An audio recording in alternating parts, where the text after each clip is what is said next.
Natania Radio.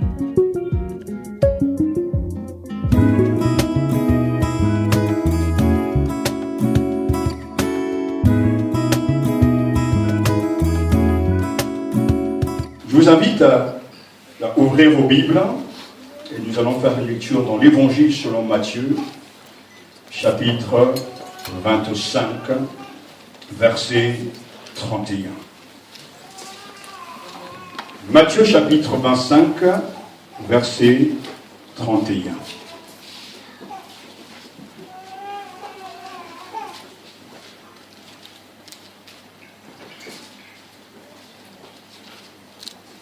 Matthieu, l'Évangile selon Matthieu, chapitre 25, verset 31. Quand le Fils de l'homme viendra dans sa gloire avec tous ses anges, il prendra place sur son trône glorieux. Tout le peuple de la terre sera rassemblé devant lui. Alors il les divisera en deux groupes, tout comme le berger fait le trait entre les brebis et les boucs. Il placera les brebis à sa droite et les boucs à sa gauche. Après quoi, le roi dira à ceux qui seront à sa droite, « Venez, vous qui êtes bénis par mon Père.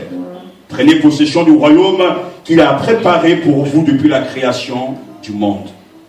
Car j'ai souffert de la faim et vous m'avez donné à manger. J'ai eu soif et vous m'avez donné à boire. J'étais étranger et vous m'avez accueilli chez vous. J'étais nu et vous m'avez donné des vêtements. J'étais malade et vous m'avez soigné.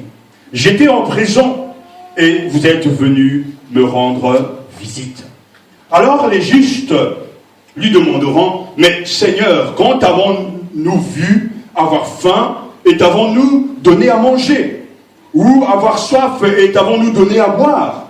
Ou étranger et t'avons-nous accueilli? Ou nu et t'avons-nous vêtu? Ou malade ou prisonnier et sommes-nous venus te rendre visite? » Et le roi leur répondra, « Vraiment, je vous l'assure, chaque fois que vous avez fait cela au moindre de mes frères que voici, c'est à moi-même que vous l'avez fait. » Amen. Puis il se tournera vers ceux qui seront à sa gauche, « Retirez-vous de moi, vous que Dieu a maudit, et allez dans le feu éternel préparé pour le diable et ses anges, car j'ai souffert de la faim et vous ne m'avez rien donné à manger. J'ai eu soif et vous ne m'avez rien donné à boire. J'étais étranger et vous ne m'avez pas accueilli chez vous. J'étais nu et vous ne m'avez pas donné des vêtements. J'étais malade et en prison et vous n'avez pas pris soin de moi. » Alors ils demanderont à leur tour, « Mais Seigneur, quand avons-nous vu souffrant de la faim ou de la soif? Quand avons-nous vu étranger, nu, malade ou en prison? Et avons-nous négligé de te rendre service? » Alors il leur répondra, « Vraiment, je vous l'assure, chaque fois que vous n'avez pas fait cela au moindre de ceux que voici, c'est à moi que vous avez manqué de le faire. » Et ils s'en iront au châtiment éternel, tandis que les justes entreront dans la vie éternelle. Amen. Amen. Amen. Vous vous asseoir. Alléluia. L'évangile de ce matin nous interroge sur le regard que nous portons sur les autres chrétiens, en particulier le plus petit des frères de Jésus, et comment nous les traitons. Comment traitez-vous les autres chrétiens, en particulier le plus petit des frères de Jésus?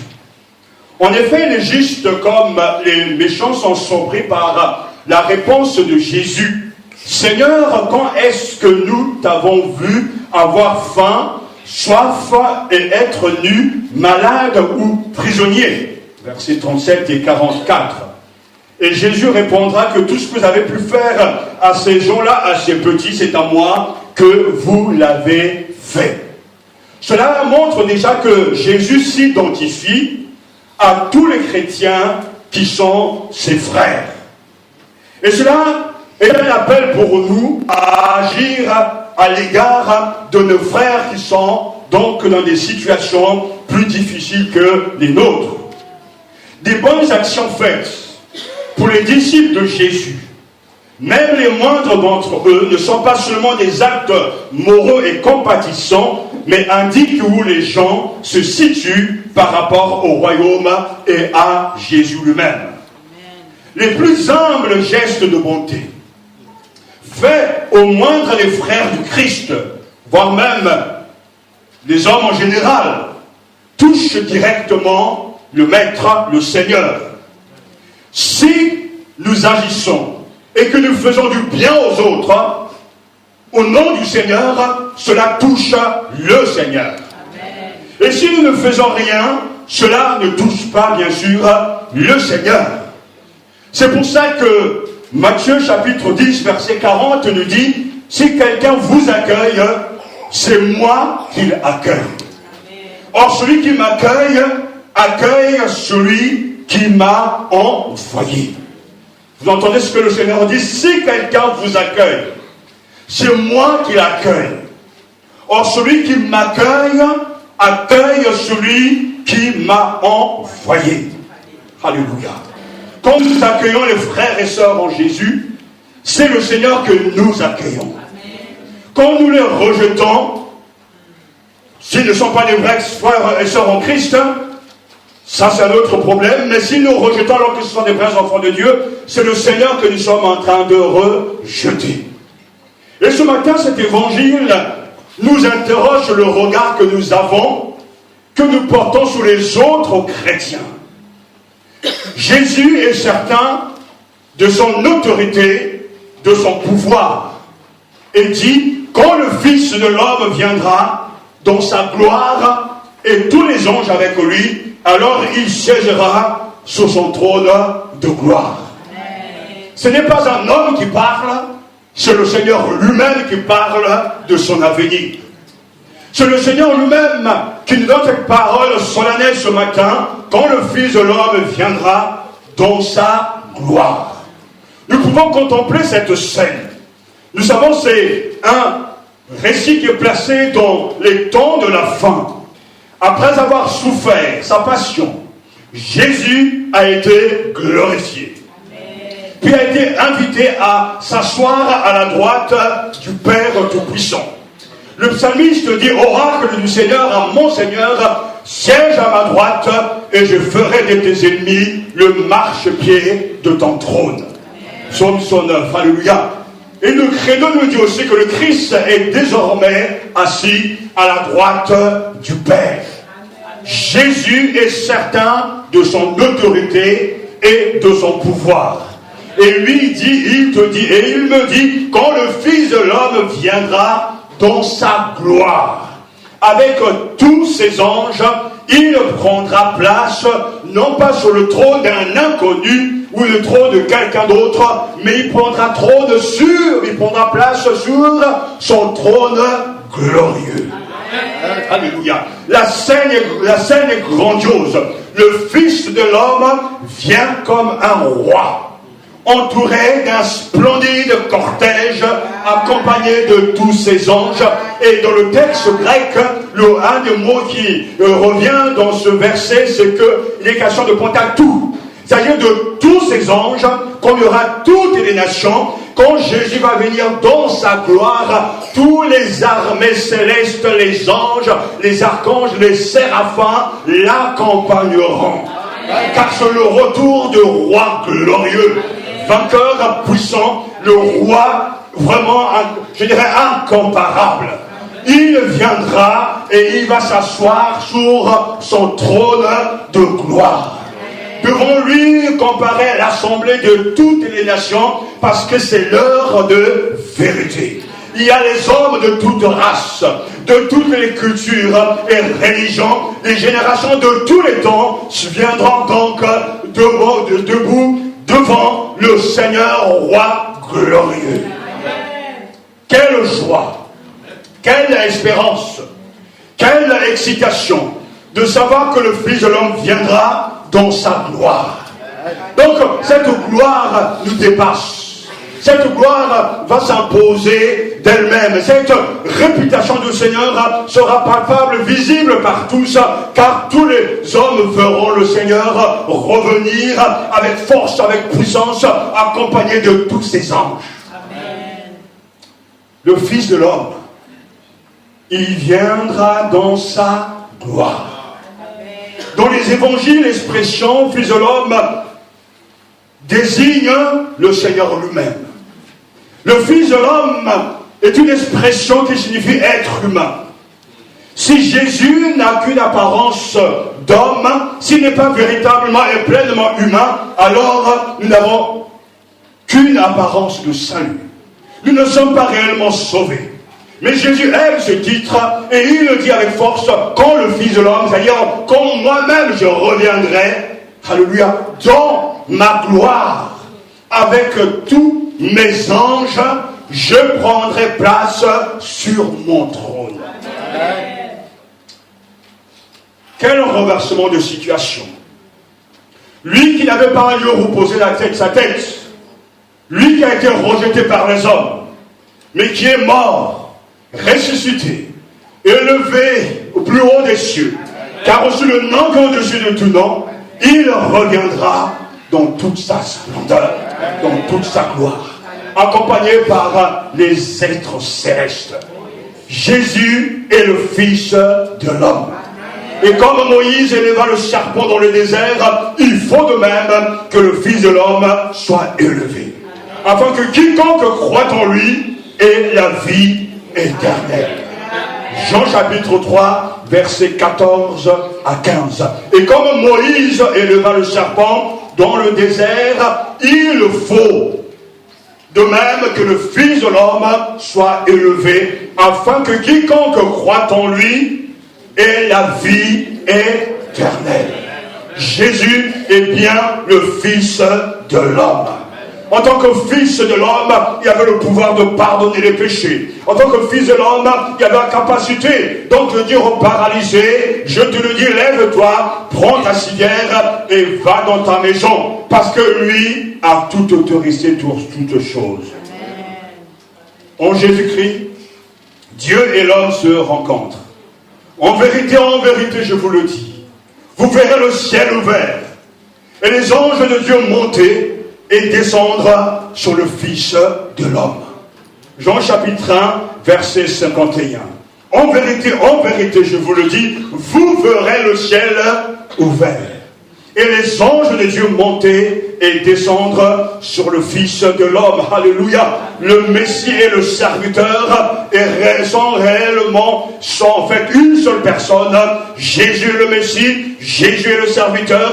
Il est aussi roi et berger. Il s'assiera sur le trône de sa gloire. Dans le dernier livre de la Bible, Apocalypse chapitre 20, il est question de la gloire toujours de Jésus-Christ, le Seigneur de l'Église. Quel tableau magnifique. Quel sujet d'espérance. Tous les peuples de la terre seront rassemblés devant lui. Il y aura les noirs et les blancs. Alors il les divisera en deux groupes.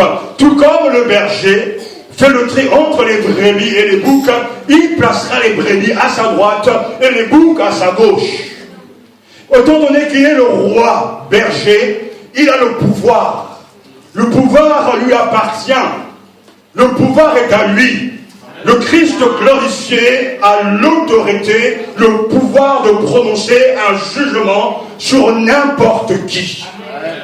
Et c'est ce qu'il est en train de faire. Il fait le tri entre les brebis et les boucs. Jésus exerce son autorité en séparant les uns des autres, comme le pasteur sépare les brebis et les chèvres. Le texte nous dit, et le Seigneur nous dit, tous les peuples de la terre seront rassemblés devant lui. Devant lui. Il placera les brebis à sa droite, symbole de privilège, mais aussi de grâce, et les boucs à sa gauche. Après quoi, le roi nous dit le verset 34, dira à ceux qui seront à sa droite, venez, vous qui êtes bénis par mon Père. Prenez possession du royaume qu'il a préparé pour vous depuis la création du monde. Amen. Écoutez bien, venez, vous qui êtes bénis par mon Père. Prenez possession du royaume qu'il a préparé pour vous depuis la création du monde. Le roi, berger de toutes les nations, entame avec chacun des groupes un dialogue éclairant.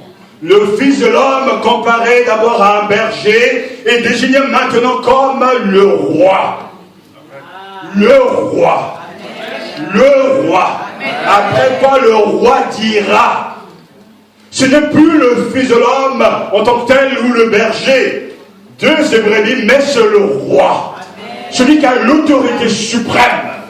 Celui dont la parole ne peut pas être contestée. Le roi dira à ceux qui seront à sa droite, venez, vous qui êtes bénis par mon Père. Amen.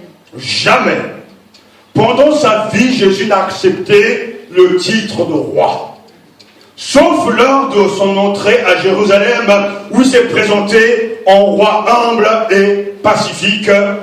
Matthieu chapitre 21, verset 5. Mais ici, Jésus lui-même affirme qu'il est le roi. Qu'il est roi et qu'il a toujours été roi en fait. Mais là, il affirme avec force. Car c'est l'heure de vérité, c'est l'heure du jugement dernier. Amen. Ce que lui dit est quelque chose de troublant. Le roi dit à ceux qui sont à sa droite, c'est-à-dire les élus, ceux qui sont bénis par son Père, venez, vous qui êtes bénis par mon Père, prenez possession du royaume qu'il a préparé pour vous depuis la création du monde.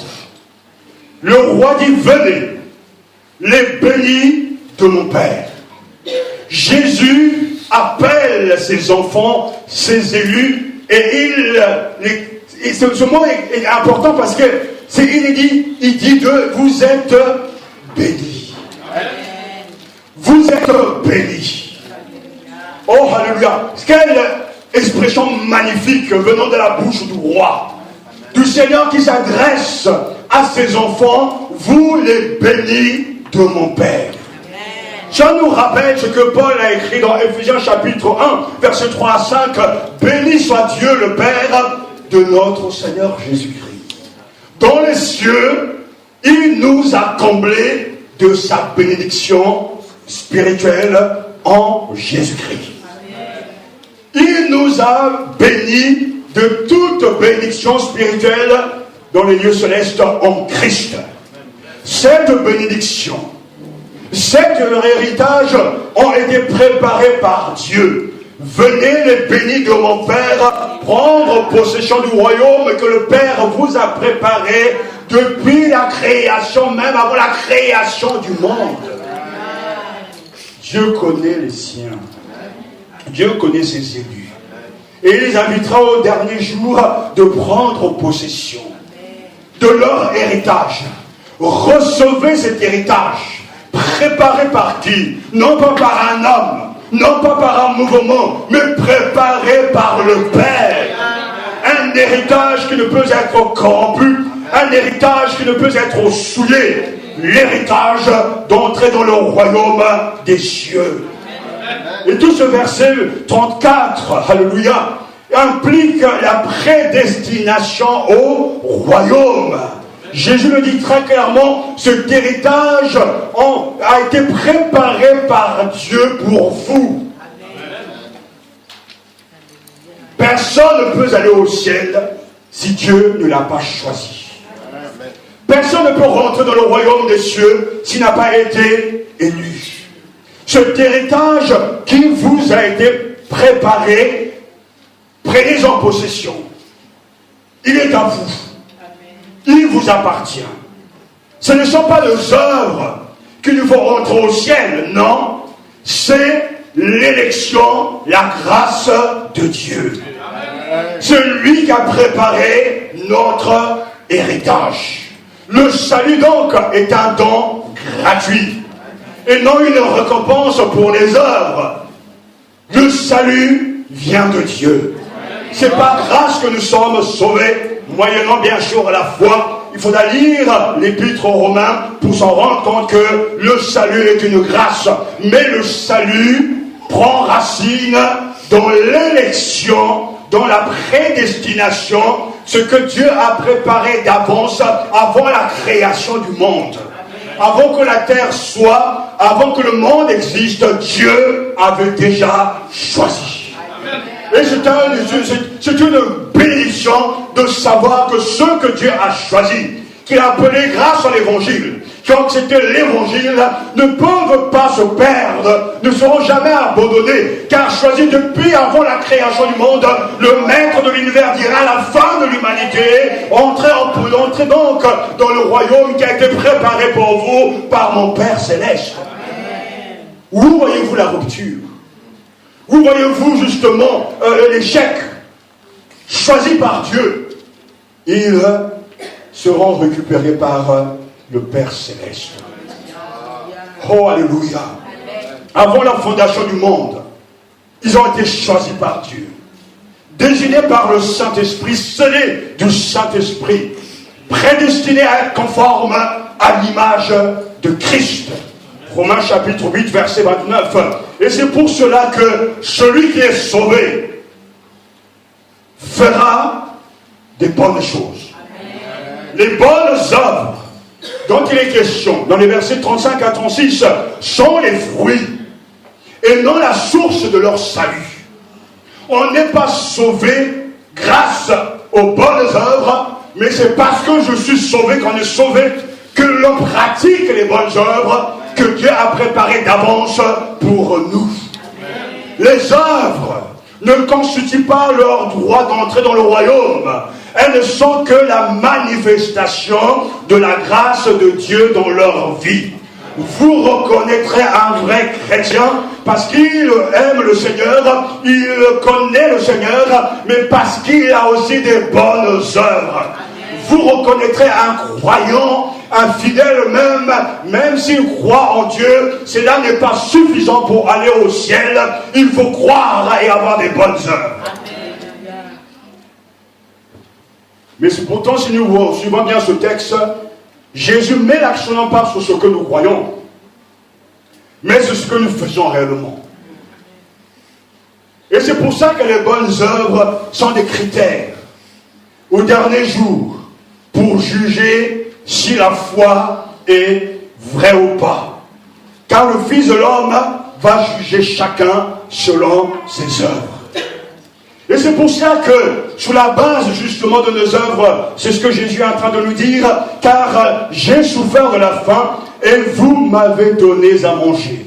J'ai eu soif et vous m'avez donné à boire. J'étais un étranger et vous m'avez accueilli chez vous. J'étais nu et vous m'avez donné des vêtements. J'étais malade et vous m'avez soigné.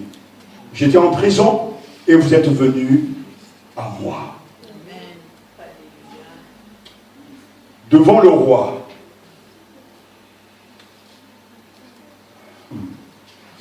le Seigneur nous donne les critères. 6 situations de besoin basiques et fondamentales. Il est en train d'énumérer des actes de charité, des actes d'amour. Ce sont des actes d'amour. Des actes d'amour. Il placera les brebis à sa droite. Et à eux, il dira, vous êtes bénis. Vous êtes bénis. Bénis les bénis de mon Père. Vous recevez maintenant le royaume préparé pour vous. Et il y a ce petit mot qui se glisse dans le texte, car j'avais faim et vous m'avez donné à manger. J'avais soif et vous m'avez donné à boire. J'étais étranger et vous m'avez accueilli. J'étais nu et vous m'avez habillé. Il faudrait toujours remettre ce mot car j'étais malade et vous m'avez visité. Car j'étais en prison et vous êtes venus jusqu'à moi.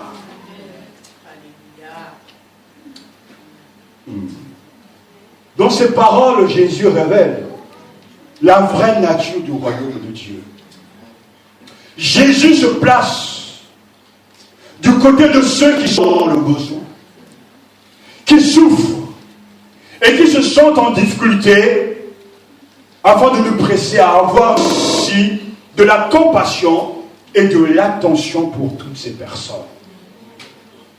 Ce qui est extraordinaire, c'est que le roi, le pouvoir du Christ, touche également les plus démunis, les plus pauvres.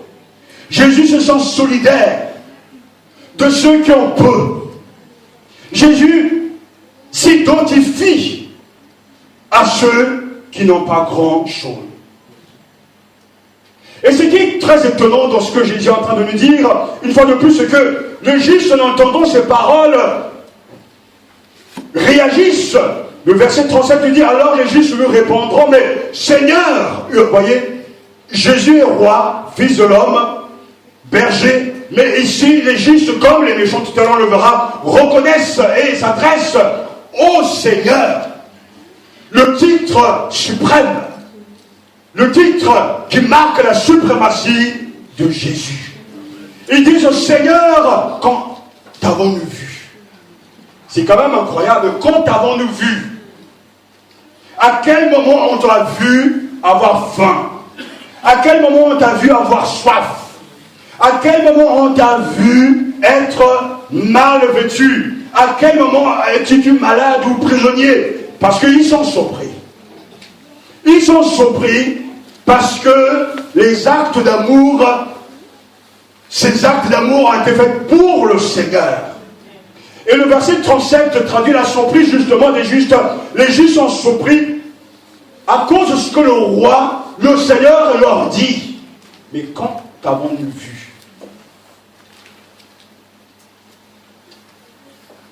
J'espère que nous ne serons pas surpris les derniers jours.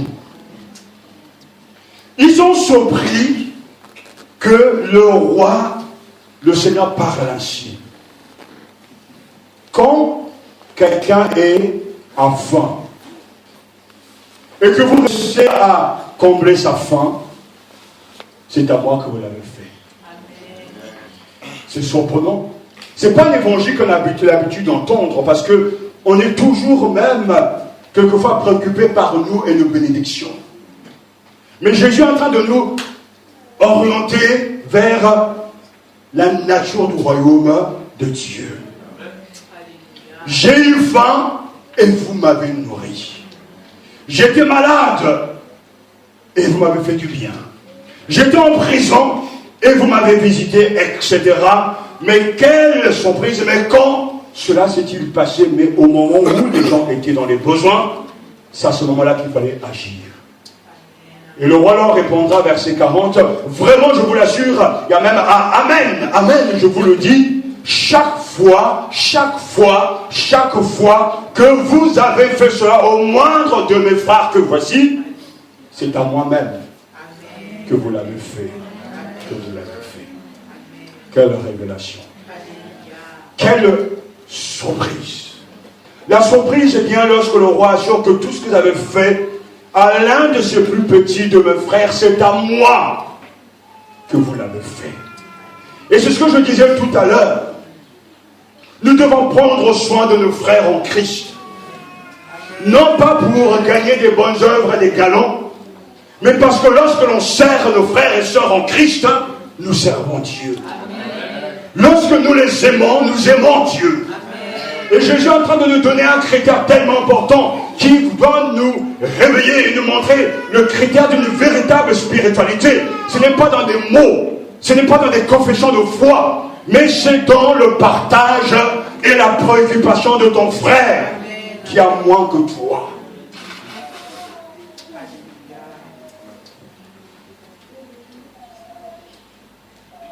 Eux, ils n'avaient jamais vu le roi dans ses gens malades, affamés, emprisonnés. Ils n'avaient songé qu'à leurs souffrances sans plus. Et c'est ça le mot, la maladie qui nous gagne, parce qu'on ne pense qu'à soi.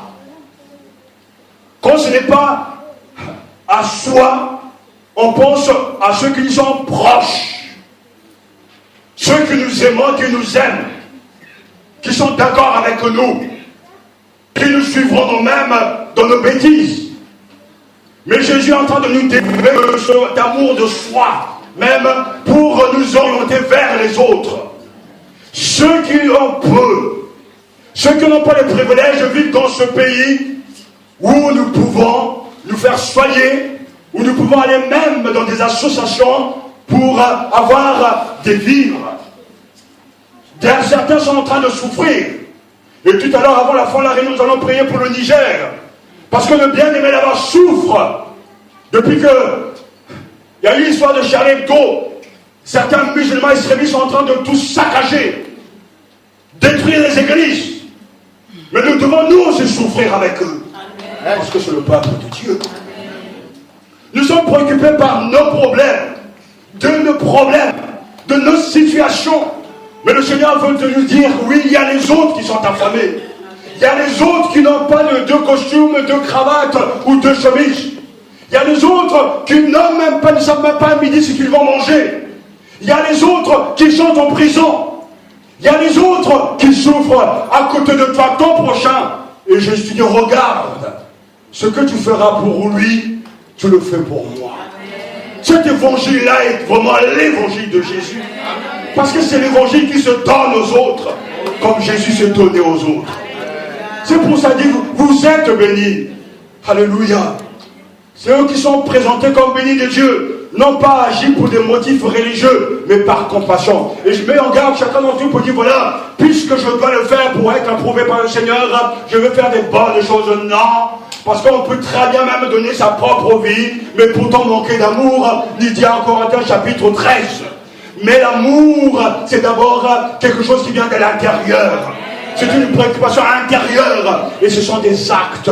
Ce sont des mains qui s'ouvrent aux autres. Ce sont des mains qui bénissent les autres. Ce sont des mains qui donnent aux autres. Et Jésus ne veut pas qu'il puisse être des religieux qui vont au jugement dernier dire « J'ai fait des bonnes choses en ton nom ». Non, nous devons le faire parce que nous sommes sauvés et qu'il y a la compassion dans notre cœur. Ne soyons pas comme les politiques ou certaines nations qui vont donner parce que c'est un surplus. Mais nous devons donner, même quand nous n'avons pas grand-chose. Parce que nous devons donner. Parce que c'est l'Esprit de Jésus. Ce n'est pas de religion que l'on parle ce matin. On ne parle pas des associations. Mais Jésus parle de ce qui va se passer au dernier jour. Le jour du jugement dernier, quand le Fils de l'homme viendra dans sa gloire et s'assiera sur son trône. Chacun sera là. Et c'est pour ça que le texte interroge sur le regard que nous portons sur les autres chrétiens, sur le monde et même sur l'homme. Nous pouvons regarder les autres avec mépris. Nous pouvons verser des petites larmes sans avoir de la compassion. Nous devons regarder les autres pour les soigner, non pas pour les juger. Nous devons regarder les autres pour les aimer, non pas pour les marginaliser. Nous devons regarder les autres avec un regard rempli de compassion, comme notre Maître. Et ça, c'est la vraie spiritualité selon Jésus. Ça, c'est la vraie foi. Jésus n'est pas dans les discours sans fin, comme certains intellectuels, mais Jésus est dans les actes. Les actes que nous posons révèlent et manifestent notre identité.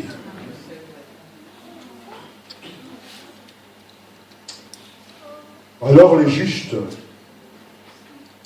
diront, quand t'avons-nous vu? Et le roi leur répondra, Amen. Je vous le dis chaque fois que vous l'avez fait. À l'un de ces petits qui sont mes frères, c'est à moi que vous l'avez fait. Que fais-tu, toi, pour les autres? On est dans une société où, je dirais que, on aime consommer. On aime prendre. On aime recevoir. Mais on n'aime pas toujours donner. Que fais-tu pour tes frères en mission? Qui dans cette assemblée est engagé dans une œuvre missionnaire? Depuis que tu es converti, combien d'argent as-tu envoyé à tes frères qui ont moins que toi? Combien de missionnaires tu as soutenus? Qui ne s'agit pas de venir ici et de dire voilà, j'aime le Seigneur, de chanter des cantiques, de s'asseoir sur des chaises confortables et de prétendre qu'on aime le Seigneur. Non, les mots ne suffisent pas devant le juge, le roi suprême. C'est les actes qui vont compter devant lui. Ce que l'on a fait. Il s'agit de dire oui, je viens à l'église. Seigneur, je bénis ton Saint-Nom parce que je profite de ma liberté en France. Je bénis ton Saint-Nom parce que j'ai une chaise confortable. Je te bénis parce que j'ai à manger, j'ai à boire, j'ai des vêtements. Mais Seigneur, je ne peux pas rester comme ça. Je veux oublier en quelque sorte ces bénédictions pour penser aux autres. C'est-à-dire au moins au cours de cette année, je veux investir ton argent dans la vie de tes enfants, le donner à toi. Nous ne parlons pas des dîmes et des offrandes, mais nous sommes en train de parler de ce que nous retenons et qui appartient au Seigneur. Il y a des gens qui ne sont pas du tout même bousculés lorsqu'ils sont devant leur télévision en train de voir ces petits-enfants, ça et là, qui n'ont même pas de nourriture, n'ont même pas de vêtements. On est tellement habitués à voir ces images que ça ne nous dérange même plus. Bien des missionnaires, et j'ai des amis missionnaires aujourd'hui, reviennent de leur champ de mission parce qu'ils n'ont pas eu les moyens pour continuer l'œuvre. Bien sûr, il y a la providence de Dieu, bien sûr, il y a la souveraineté de Dieu. Mais si chaque chrétien prenait conscience de prendre soin de son frère, d'oublier sa vie personnelle et engueuler les membres de sa famille, bien qu'il faut en prendre soin. Mais c'est d'abord ceux qui font la volonté de mon Père qui est dans les cieux. Car celui qui ne prend pas soin des membres de sa famille, lui aussi néglige sa responsabilité. Mais dans les priorités, c'est d'abord le royaume des cieux. Et dans le royaume des cieux, c'est les enfants de Dieu. Je vais vous donner un bon conseil. Quand vous serez dans une église, vous serez dans l'église, la première préoccupation que vous devrez avoir avec l'argent que vous avez, c'est d'abord vous préoccuper de ceux qui vous dirigent, qui vous donnent la parole, car la Bible dit, celui qui prêche l'évangile doit vivre de l'évangile. Et moi, je connais des églises, et ce n'est pas le cas ici chez nous, où les prédicateurs de Dieu doivent transpirer, souffrent en silence, alors qu'ils annoncent l'évangile, mais ils ne reçoivent rien de ceux à qui ils apportent la bonne nouvelle. Je sais très bien que les gens sont hyper ingrats, mais Dieu délivre de l'ingratitude, car celui qui prêche l'évangile doit vivre de l'évangile. Et je peux vous assurer que quel que soit l'endroit où vous serez, si vous négligez le principe de la priorité du royaume des cieux, vous pourrez marcher avec Dieu pour un certain temps, mais à un moment donné, vous allez mourir. Parce que l'esprit du royaume des cieux, c'est un esprit de partage. Quand tu seras préoccupé de ceux qui te dirigent, alors regarde ce que l'Église fait pour ceux qui n'ont rien, qui sont tout autour, l'évangélisation, la parole qu'on leur apporte, le soutien aux missionnaires qui vont prêcher l'évangile au loin, afin que Jésus soit accepté, reconnu. Car s'il n'y a pas d'envoyé, comment pourront-ils entendre l'évangile et seront-ils sauvés? Mais si on ne les soutient pas, comment feront-ils? Et c'est la responsabilité de l'Église. Parce que je bénis Dieu avec ce que nous savons de la Bible, le Tout-Puissant à qui l'or et l'argent.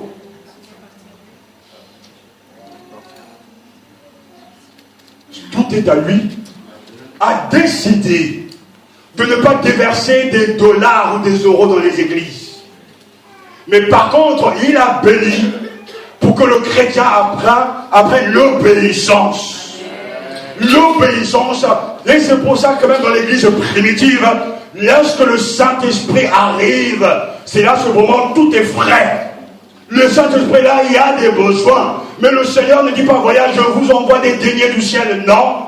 Devant les besoins, certains vendent leur parcelle, leur maison, afin de soutenir leurs frères qui sont dans les besoins.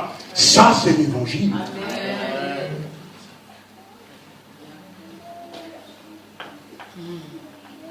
Que Dieu nous délivre ce matin de penser qu'à nous. On épargne pour nous, nos enfants. Tout ça, c'est mis de côté. Mais le jour où la trompette va sonner, ton argent pourrira avec toi dans le feu éternel. Frères et sœurs, la présence du Christ, lui-même le dit, et dans ce que nous sommes en train de faire à l'un de ces petits qui sont mes frères. C'est pour ça que quand quelqu'un touche l'Église, et Paul de Tarse l'avait compris, touche Jésus.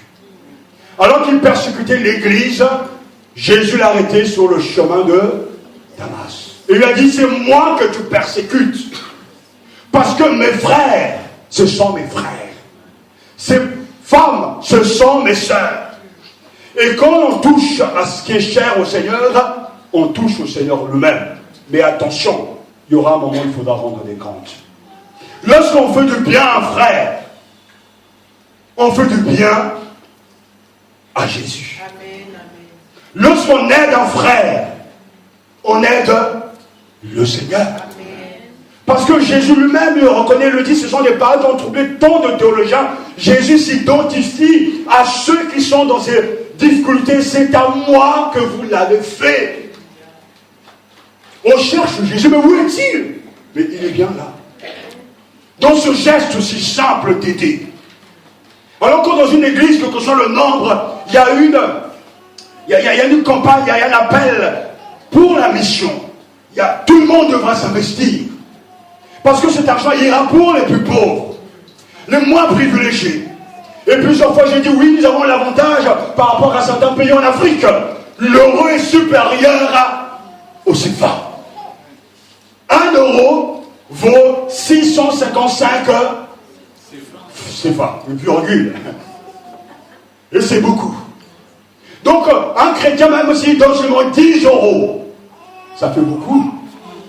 Mais si pendant plusieurs mois il met de côté 10 euros et qu'au bout de 6 mois il a combien, 60 euros, il ajoute à ce que les autres ont donné à leur part, ça fait une certaine somme, et le bien-aimé là-bas peut se réjouir dans le Seigneur. Et Jésus est dans cet acte-là. Alors qu'importe nos cantiques, nos prédications, nos instituts de théologie, tout ça, ça finira. Au dernier jour, le jugement dernier, qu'est-ce que tu as fait pour ton frère? Ne va pas venir avec des excuses. Mais Seigneur, j'avais peu. Seigneur, j'avais peu. Oh, ment. Parce que même avec le peu, on peut donner. La Bible nous enseigne dans les évangiles que cette femme qui avait peu avait tout donné. Et Jésus regardait. Et il dira, ceux-là, ils ont donné ce qu'ils avaient en plus, le surplus. Ça ne leur sert pas à grand chose. C'est sûr que si je touche 3 000 euros, tu dis voilà, je vais donner ma dîme, 300 euros, il me reste suffisamment, je veux au cinéma, je m'habille, je veux voyager, je vais envoyer un petit peu d'argent à mes parents, etc. Mais ils ont oublié que même s'ils ont donné 300 euros, il reste 2700 euros, tout le reste ne leur appartient pas. Amen, ça on ne dit pas. Amen à ça. Et que sur ce qui va rester, tu enlèves ce dont tu as besoin pour la vie. Parce qu'il faut bien manger, il faut bien payer le loyer, il faut bien se déplacer, il faut bien payer, etc. Le ticket de bus. Mais le reste, je me suis rendu compte, même qu'on a peu le reste, on arrive nous à dégager pour aider la mission à titre personnel. Vous devez vous investir. Cette église mourra sinon. Mais béni soit Dieu parce qu'on va y veiller pour que les autres ont de quoi. Alors on peut penser aux autres au loin, mais il y a ton frère et ta soeur à côté de toi, ton prochain. Des fois, il n'a rien à manger. Mais est-ce que tu te préoccupes de lui? Les gens sont prompts à appeler pour dire des bêtises. Mais pourquoi ne pas prendre le téléphone pour dire mon frère, est-ce que tu as de quoi manger? Est-ce que tu as de quoi te vêtir? Est-ce que tu t'es bien réveillé? Est-ce que tu as de quoi pour finir la semaine? Même lorsqu'on a peu, je l'ai vu, quand vous donnez d'abord aux autres, Dieu saura vous donner.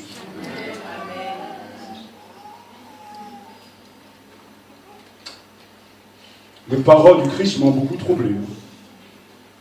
Ce que vous avez fait à un quelconque de ses frères miens, dans une version, que sont les plus petits, à moi, vous l'avez fait. Parce que moi, je voyais que ma spiritualité, je la voyais que dans les chants. Ma spiritualité, je la voyais que dans l'évangélisation. Ma spiritualité, je la voyais que dans le fait de tomber par terre, de prophétiser, etc. De danser devant le Seigneur, etc. Non, mais Jésus dit, la spiritualité est palpable, visible dans ce que tu fais pour le plus petit. Celui qui est à côté de toi. Qu'est-ce qu'une foi qui ne se concrétise pas dans l'obéissance au commandement de l'amour? ceux à la droite du roi entreront en possession de leur héritage. La gloire.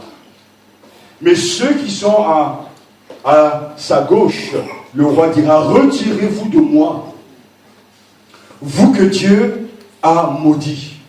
Incroyable, ce sont des paroles fortes. Hein? Le roi dit, vous êtes maudits, vous êtes bénis.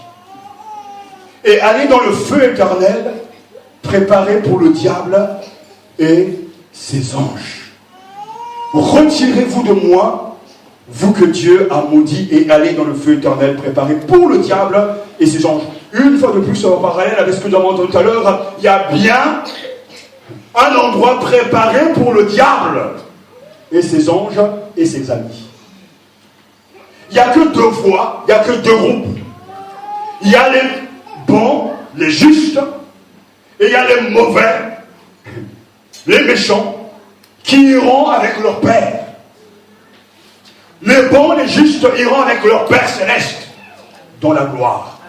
Mais les autres, les maudits, iront avec leur Père, le diable, qui est le maître du mensonge et qui est celui qui calomnie tout le temps. Et Jésus dit, retirez-vous de moi. Là, cette fois-ci, Satan n'aura même plus de pouvoir. Retirez-vous loin de moi. Il dit, mais loin de moi, vous que Dieu a maudit.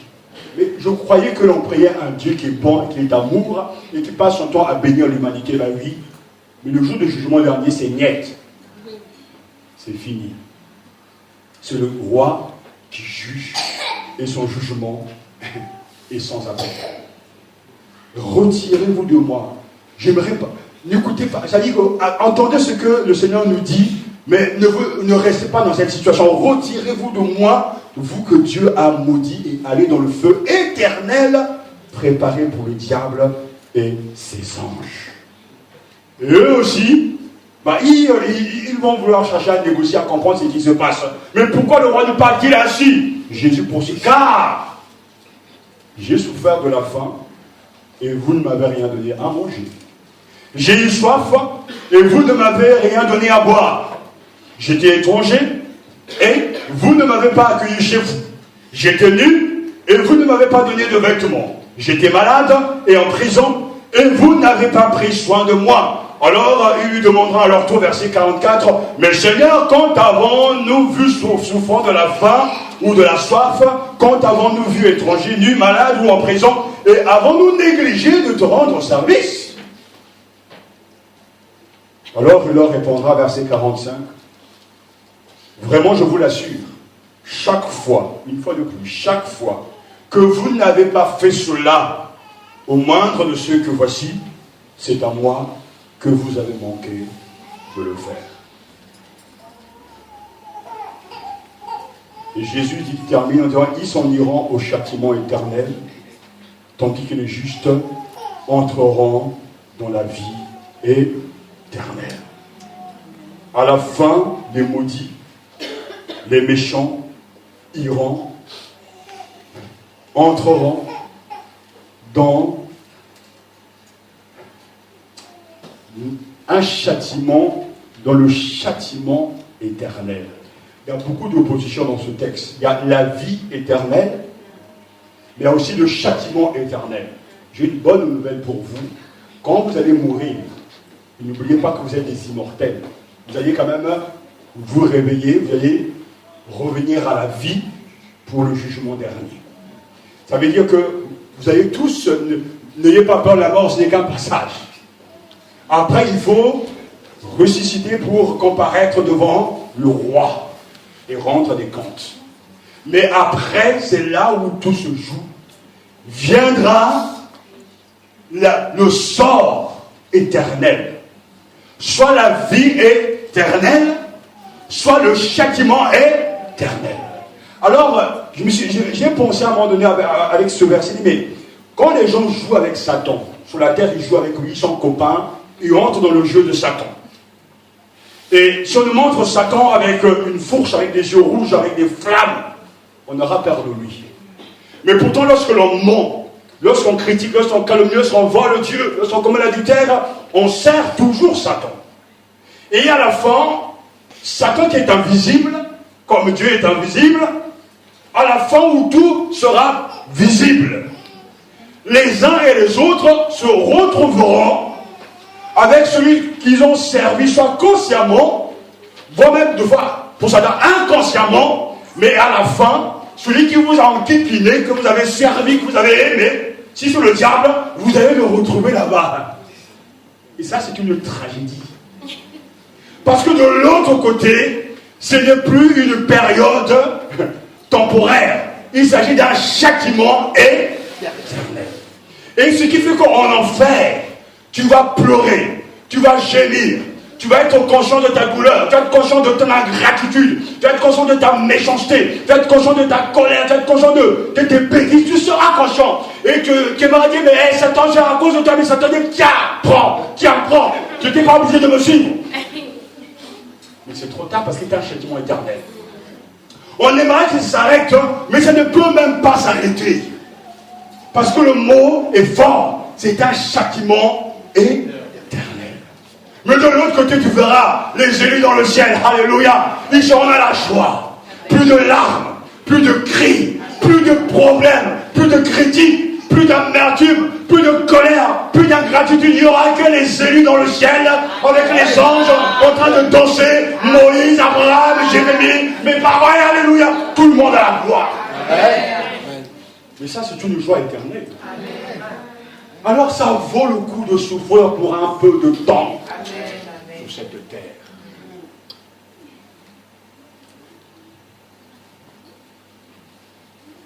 Et écoutez bien, avant de terminer, Jésus dit, mais entrez donc, il les jette dans le feu éternel, le préparé pour les démons et ses anges. À un moment, on me disait un jour, mais si Dieu a créé l'enfer, c'est bien qu'il y a des gens qui iront là-bas. Mais c'est vrai. Ce qui est incroyable, c'est que Jésus dit, il a été préparé. C'est qui l'a préparé? C'est Satan, mais Satan ne peut pas préparer le feu pour se brûler lui-même. Mais Dieu a préparé tout d'avance.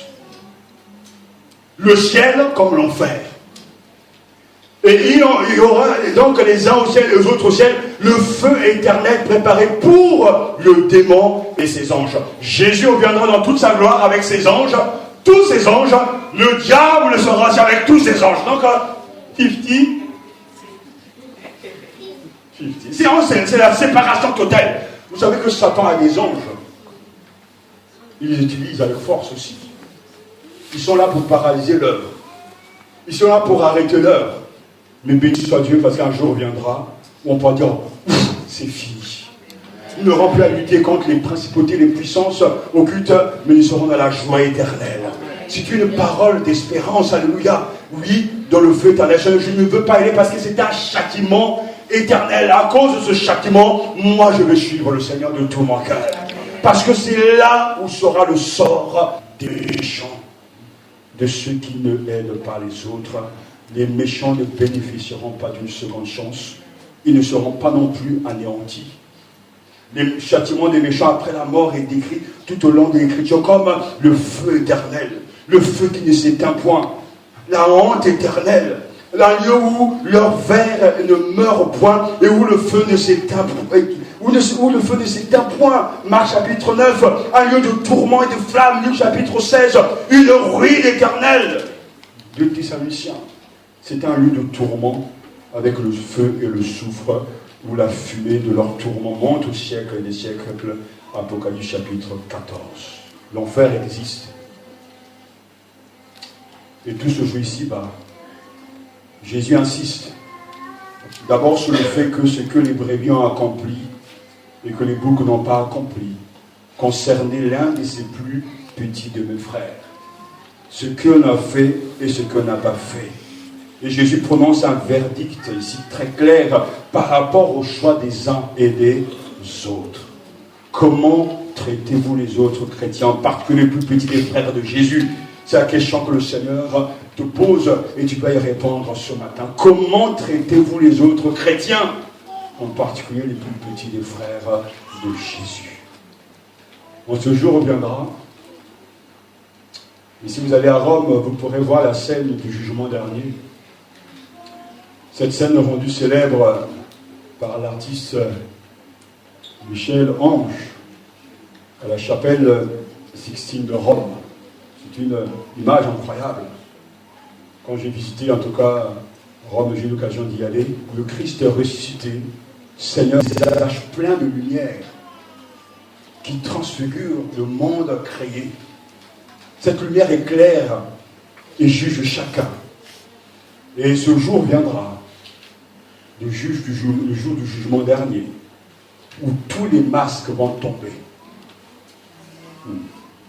Parce que nous savons nous mettre des masques pour changer de visage.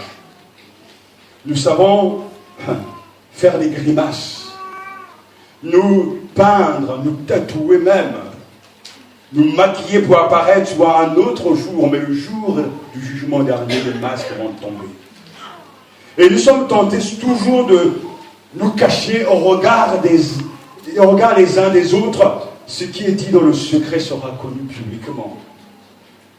Mais l'heure du jugement final, à l'heure où le Christ berger nous aura tous assemblés et de partout la pleine lumière apparaîtra, ça sera l'heure de vérité par celui qui est venu en ce monde témoigner de la vérité. Toutes les nations seront jugées. Cet aspect est aussi important parce que toutes les nations, je pense à mon pays d'origine, tant de souffrances, tant de larmes, tant de difficultés, des gens qui ne demandent rien, qui sont exploités, qui sont rejetés. Un pays hyper riche, j'ai appelé encore qu'on a trouvé du pétrole, la pointe noire. Mais ce n'est pas toujours, c'est nos compatriotes qui en bénéficient, c'est toujours les autres. Et ils n'ont même pas le moyen de se défendre. Mais tout ça, Dieu voit. Parce qu'un jour viendra le juge suprême, jugera les présidents, les ministres, les nations seront jugées par lui. Les riches deviennent encore plus riches. Et je suis là en reportage pour France 2 où, au moins, ça c'est vraiment un aspect positif, justement, ce riche qui est ce millionnaire français qui va dans les pays retirés pour construire des puits. Son argent les distribue aux pauvres. Béni soit Dieu pour ceux qui font ainsi. Mais de plus en plus, on se rend compte que les riches deviennent de plus en plus riches sous le dos des gens qui ne demandent qu'un peu d'eau, un peu de pain, un petit bout de parcelle. Mais on les exploite, on les écrase.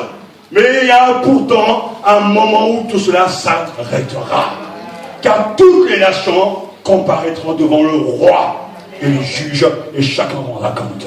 Sarkozy rendra compte, Hollande rendra compte, Obama, tout le monde rendra compte. Et ça ne sert à rien de dire oui, avant que ça arrive, je vais me cacher derrière la confession, je vais demander pardon pour ceci, pardon pour cela. Mais si tu demandes pardon à Dieu et que tu ne repars pas le mal que tu as fait, pourquoi tu te pardonneras-tu? Pourquoi? Pardonne-le fond comme nous pardonnons aussi à ceux qui nous ont fait du mal. Tu as menti sur quelqu'un, mais va réparer le mensonge. Et demande ensuite pardon à Dieu. Tu as volé ton prochain, restitue ce que tu as volé et demande pardon à Dieu. Car ce matin, il y a des gens qui vont se déculpabiliser pour dire oui, je veux me préparer, je veux demander pardon pour mes fautes, etc. Mais avant tout, il faut réparer le mal qu'on a fait aussi aux autres. Tu as jugé, condamné. Retire tes paroles. Alléluia. On arrive à croire que tout c'est tellement simple parce qu'on s'engouffre dans le pardon de Dieu. À la fin, Dieu me pardonnera. Dieu pardonne ceux qui se répandent. Et ceux qui se répandent, c'est ceux qui font demi-tour. Alors, le Christ, roi, Seigneur de gloire, manifestera son amour totalement juste en tenant pleinement compte de l'amour ou du manque d'amour paraissant au front de chacun. Chacun entendra, entre ou bien loin de moi. Mais ces paroles, vous les entendrez. Nous sommes aujourd'hui le 1er février 2015. Je ne sais pas à quel moment le Seigneur va nous juger. Mais je peux vous assurer, je peux vous affirmer avec force, ce que je vous dis, vous l'entendrez dans l'autre monde. Amen. Le maître dira à certains, loin de moi, je ne te connais pas. D'autres entendront, vous êtes des bénis, entrez dans le royaume qui a été préparé pour vous. De toute façon, il n'y aura que ces deux possibilités. Il n'y a que deux destinées. Il n'y a que deux fins. C'est à chacun de choisir. Fais du bien à ton frère et sois préoccupé par le sort de ton frère qui souffre. Alléluia. Et quiconque sert le prochain, sert le Christ. Qu'as-tu fait de ton frère? Qu'as-tu fait de ton frère? Je crois que nous ne prêchons pas assez ce genre de message. Mais le Seigneur a voulu que ce matin, ce message nous soit donné pour aller beaucoup plus loin avec lui, pour nous délivrer, pour nous libérer. Et nous voulons maintenant prier.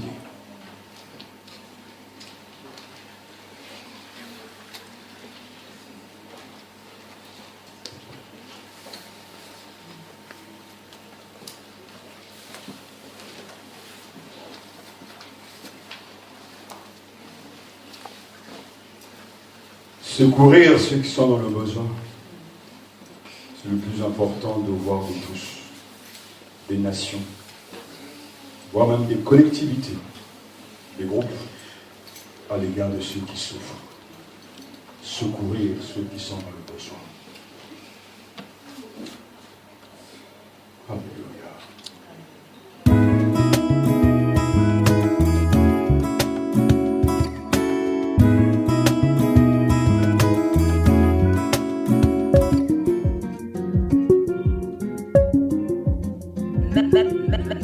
Matania Radio.